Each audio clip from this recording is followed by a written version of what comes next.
Shalom Bapak Ibu Saudaraku, rekan-rekan terkasih, Jemaat Home Sisi dimanapun berada.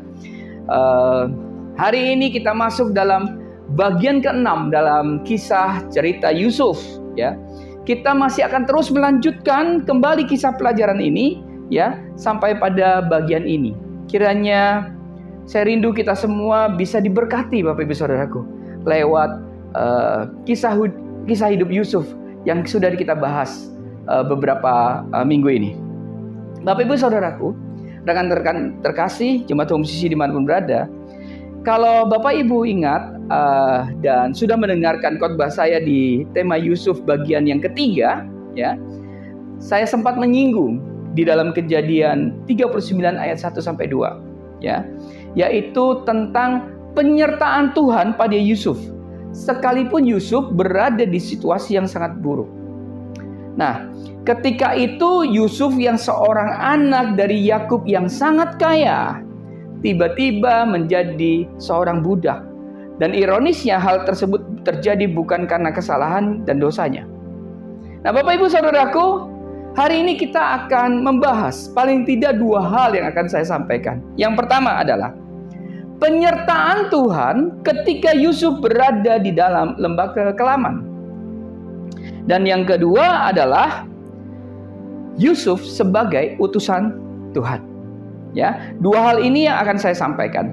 Mari kita pelajari, ya. Bagian pertama yang akan saya sampaikan yaitu penyertaan Tuhan ketika Yusuf berada di dalam lembah kekelaman. Bapak Ibu Saudaraku, rekan-rekan terkasih, Jemaat Home Sisi dimanapun berada, sekalipun Yusuf berada di situasi yang sulit dan di dalam penderitaan, ternyata ada penyertaan Allah, ada penyertaan Tuhan di dalam penderitaan tersebut. Mari perhatikan kembali dalam kitab Kejadian 39 ayat 2 dan Kejadian 39 ayat 20-21. Ya. Lalu Yusuf ditangkap oleh tuannya dan dimasukkan ke dalam penjara, tempat tahanan raja-raja dikurung. Demikianlah Yusuf dipenjarakan di sana. Sementara di Kejadian 39 ayat 21 dikatakan begini.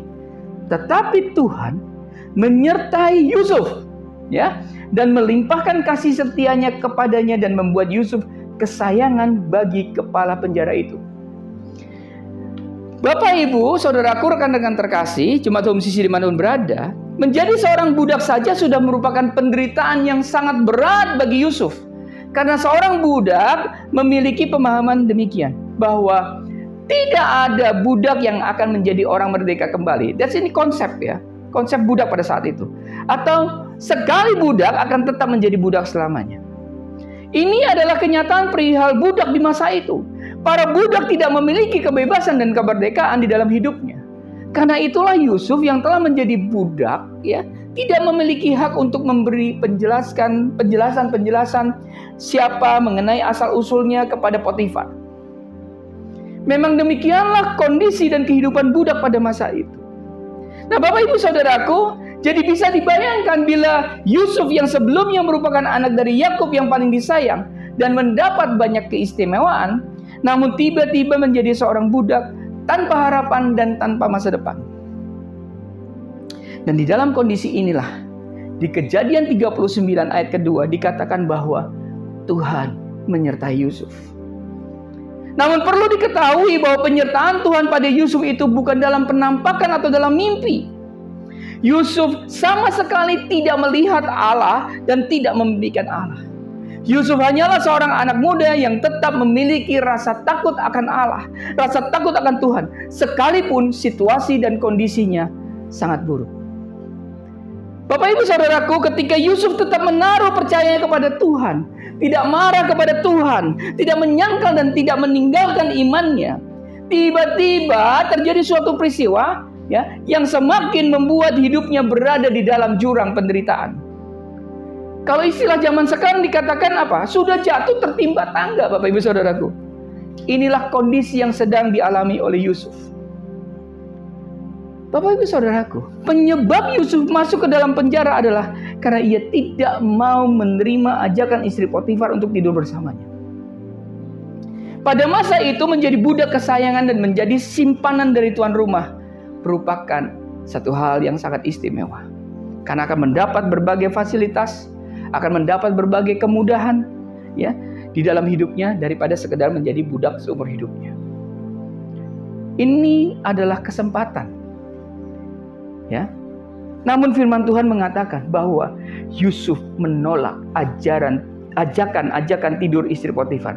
Karena Yusuf menyadari bahwa kepercayaan yang telah ia terima dari tuannya, Potifar, tidak boleh dikhianati. Dan yang lebih penting dari hal itu adalah bahwa Yusuf tetap memiliki takut akan Tuhan. Ya, kita perhatikan dalam Kejadian 39 ayat 9. Bagaimanakah mungkin aku melakukan kejahatan yang besar ini dan berbuat dosa terhadap Allah? Bapak, Ibu, saudaraku, rekan-rekan terkasih, di sini kita bisa melihat bahwa sekalipun Yusuf berada di dalam penderitaan sebagai budak, namun ia tetap mempercayai Tuhan dengan sepenuh hati. Dan karena kepercayaannya kepada Tuhan inilah yang pada akhirnya membuat Yusuf justru masuk ke dalam penjara.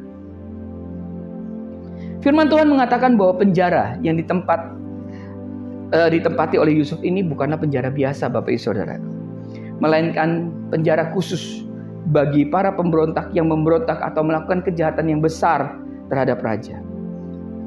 Kejadian 39 ayat 20 dikatakan begini, lalu Yusuf ditangkap oleh tuannya dan dimasukkan dalam penjara, tempat tahanan-tahanan raja dikurung.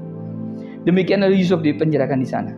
Bahkan kondisi Yusuf saat itu bukan saja dikurung, namun dikatakan dalam Mazmur 105 ayat 18, mereka mengimpit kakinya dengan belenggu, lehernya masuk ke dalam besi. Inilah kondisi Yusuf yang begitu buruk dan sangat menderita. Mengenakan belenggu besi pada leher membuat penderitaan sangat hebat. Karena besi yang dikenakan sangatlah berat, sehingga membuat leher itu akan menjadi sakit.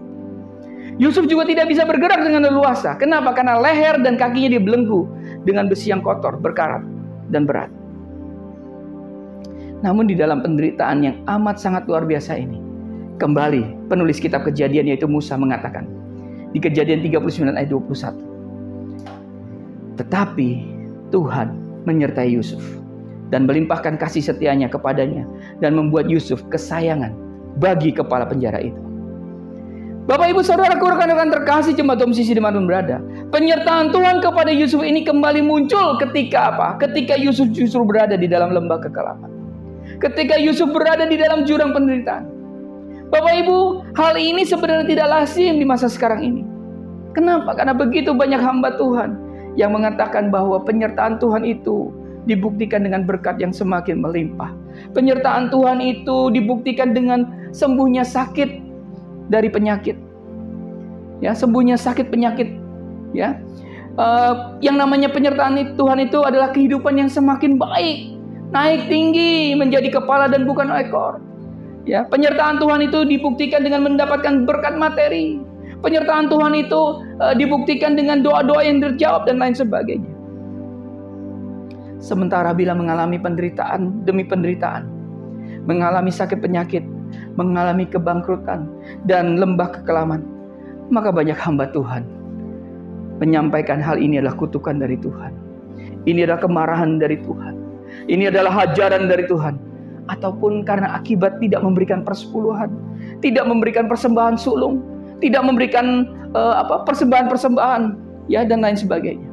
Bapak, Ibu, saudaraku, di sini kita harus ketahui bahwa penyertaan Tuhan pada diri Yusuf dituliskan 2 kali di dalam Kejadian pasal 39. Ya, bahwa Tuhan menyertai Yusuf justru ketika Yusuf berada di dalam gelapnya hidup dan di dalam jurang penderitaan. Justru ada ketika Yusuf ada di dalam lembah kekelaman.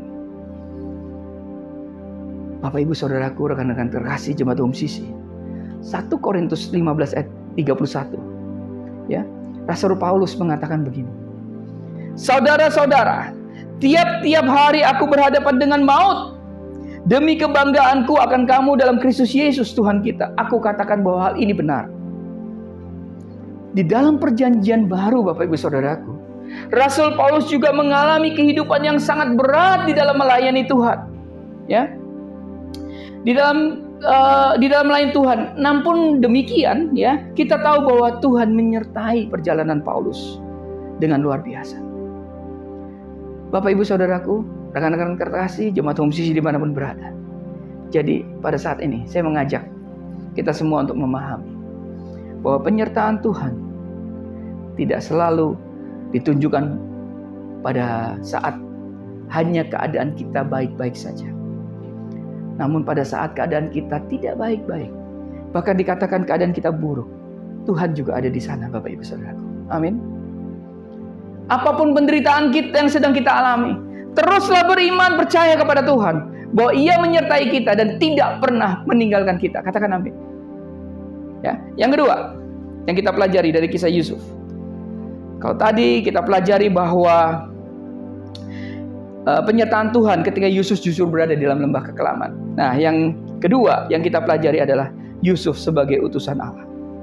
Bapak Ibu Saudaraku, menarik ya. Kita buka di dalam Mazmur 105 ayat 16 sampai 17. Mazmur 105 ayat 16 sampai 17. Ketika ia mendatangkan kelaparan ke atas negeri itu dan menghancurkan seluruh persediaan makanan, diutusnyalah seorang mendahului mereka, Yusuf yang dijual menjadi budak.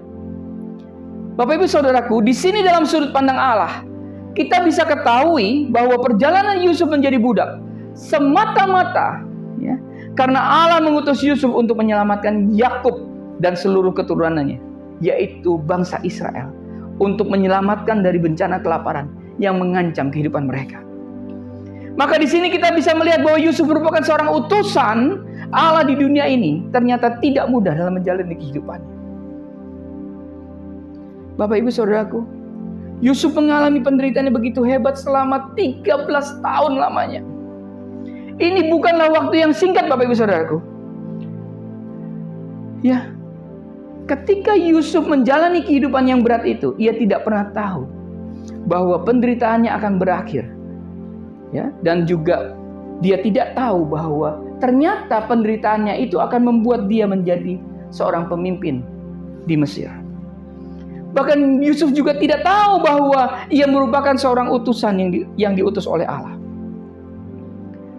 Yusuf menjalani semua kehidupannya tanpa ia ketahui. Sama seperti kita. Kita sedang jalan. Kita sedang mengikuti proses dalam hidup kita. Kita tidak tahu di depan kita. Kita tidak tahu apa yang akan terjadi masa yang akan datang. Yusuf hanya menjalani dengan rasa takut akan Tuhan, sekalipun dalam situasi yang sangat buruk. Yusuf menjalani kehidupan dengan damai, sekalipun keluarganya menyakitinya. Yusuf menjalani kehidupan dengan damai, ya, sekalipun hidupnya dibuat menderita, menjadi seorang budak. Bapak Ibu Saudaraku, memang Yusuf yang menjalani kehidupannya saat itu tidak mengetahui apa yang terjadi pada masa depannya. Namun saya mau beritahu, kita anak-anak Tuhan yang telah membaca kisah Yusuf ini, sekarang kita bisa memahami bahwa ternyata ketika Tuhan mengutus seseorang, bisa saja akibat utusan itu membuat orang itu mengalami penderitaan yang luar biasa ya, di dalam hidupnya. Tentu saja penderitaan yang dialami bukan akibat dosa dan kesalahan kita. Bapak Ibu Saudaraku, ya, kita harus memahami bahwa kita adalah utusan-utusan Tuhan di bumi ini. Katakan amin. Bapak Ibu Saudaraku, rekan-rekan terkasih, jemaat Home Sisi dimanapun berada. Jadi dengan memahami bahwa Tuhan menyertai kita anak-anaknya dalam segala kondisi, entah baik ataupun buruk, maka kita harus tetap beriman kepada Tuhan. Kalau situasi hidup kita sedang buruk dan menderita, ingat, seperti Tuhan menyertai Yusuf, demikian juga ada Tuhan yang menyertai hidup kita. Katakan amin. Dan sama seperti Yusuf yang merupakan seorang yang diutus Allah untuk menyelamatkan keluarganya dan menyelamatkan kehidupan bangsa Israel, demikian juga kita anak-anak Tuhan, merupakan utusan Tuhan di tengah dunia yang jahat ini. Karena itu, Bapak Ibu Saudaraku, rekan-rekan terkasih, jemaat Home Sisi dimanapun berada, saya mengajak kita semua. Kita mengajak kita untuk terus setia kepada Tuhan. Kita mengajak kita semua untuk terus menjadi utusan Tuhan di dunia ini. Terus bersinar, menerangi gelapnya dunia ini, dan memberikan impact, memberikan pengaruh yang baik di lingkungan yang buruk ini. Tuhan Yesus memberkati. Bapa yang baik, terima kasih buat firman-Mu yang menguatkan dan meneguhkan kami. Terima kasih, ada dua hal yang kami pelajari minggu ini dari Yusuf. Tuhan, Engkau Tuhan yang menyertai, selalu menyertai kehidupan kami. Apapun situasi dan kondisi kami, baik, buruk, Engkau tetap ada, hadir bersama-sama dengan kami. Dan Tuhan, terima kasih bahwa kami menyadari bahwa kami adalah utusan-utusan Tuhan di bumi ini. Buat kami Tuhan untuk tetap setia di dalam menjalani kehidupan ini, sesulit apapun.